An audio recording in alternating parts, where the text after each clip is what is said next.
Let's go from that game to number 8, Alabama throttling Kentucky 49-21. I'm all in on the Jalen Milroe experience. I have been all in on the Jalen Milroe experience. I've loved Jalen Milroe since he was down at Katy Tompkins in Texas. But the thing that is most inspiring about him is how he has played since being benched for what we now know were not good enough quarterbacks in Ty Simpson and Tyler Buchner. Not only did he show his leadership as a quarterback who did not quit, but he came back, showed what he was capable of against Mississippi State, and never looked back. They have now beaten up on LSU and Kentucky in successive weeks, and with this win against Kentucky, they have demonstrated themselves to be the SEC West champion. And this was a year for which we thought Alabama was going to have a down year, right? You're changing up the offensive coordinator in Tommy Rees. You're changing up the quarterback where you were probably the least talented quarterback that you have been basically since 2016.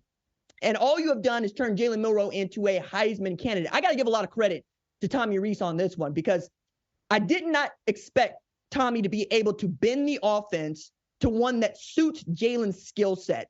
It's really, really impressive to me when a play caller can make his play sheet work for the personnel he has on the field, because I think that is what separates good play callers from great play callers. Jalen Milroe is a problem running and throwing the ball, but particularly he holds the ball. You got to get him out of the pocket. So boot him out, call some design runs for him, and let him air the ball out because his deep ball accuracy is up there with the best in the sport. It's the intermediate throws where he still needs a little help and a little polish, but take those out of the book right now because you don't need them.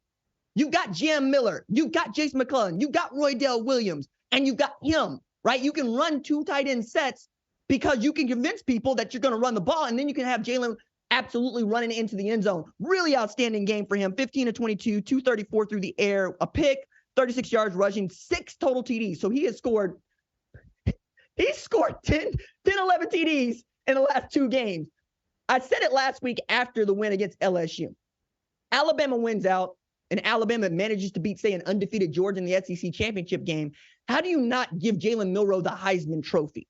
It's like that because, again, it's really impressive to see how they bounce back against from that loss against Texas, where they're still trying to figure out who they are, to becoming the best team in a loaded SEC West and with a shot to get into the college football playoff by just winning the next 3 games they play.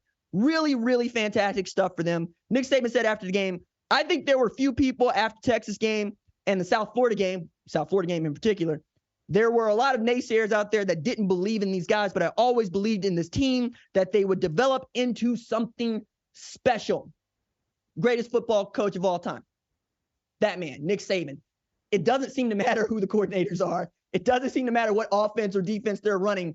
He will find a way to will that team into double-digit victories. Even when there's somehow heat on Nick Saban after a loss against a really good Texas team at home, he finds a way to get that team to play the kind of football that he knows that it is capable of.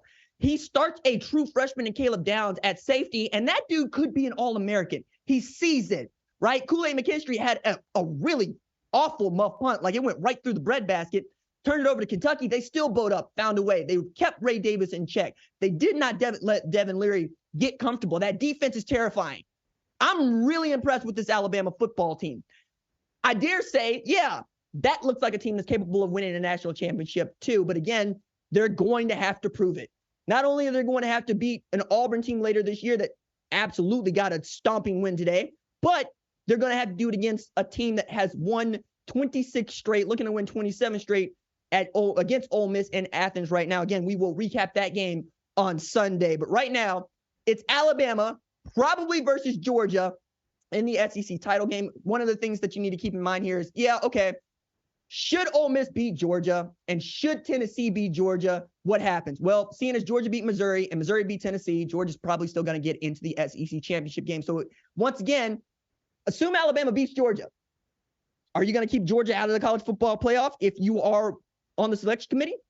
I don't know, right? This is the place where Washington needs to be afraid, because if Washington is not undefeated, they really don't have a leg to stand on. Same thing with an Oregon team that runs the rest of the table and wins the Pac-12 championship. Same thing with a Texas team that could be one loss. Like, you're looking around, you expect the SEC and the Big Ten champ to get in full stop, and undefeated Florida State also can muck this up. If you like what you've seen, consider subscribing to the #1 college football show on YouTube, the Fox Sports app, or wherever you get your podcast.